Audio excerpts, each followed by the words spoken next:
শ্রী মা সারদা দেবীর কাছে আদেশ পাওয়ার প্রক্রিয়া। মা শান্তানন্দজিকে বলেছিলেন, জীবনে যদি কোনো সংকট আসে তখন আমাকে স্মরণ করো।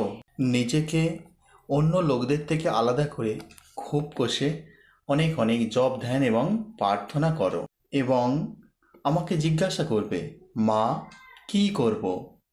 ওই সময় অল্প খাবে, নিজের দেহ মন পবিত্র শুদ্ধ রাখবে, যতটুকু কথা না বললে নয় ততটুকুই কেবল অন্যদের সঙ্গে কথা বলবে, অন্যদের জানতে দেবে না তুমি কি করছো।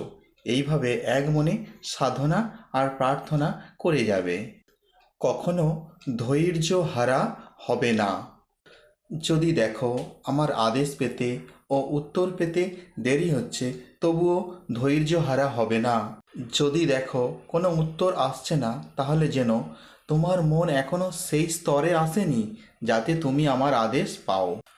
ভক্তি ও বিশ্বাসের সঙ্গে ব্যাকুল হয়ে ডেকে গেলে আমার কাছ থেকে উত্তর পাবে।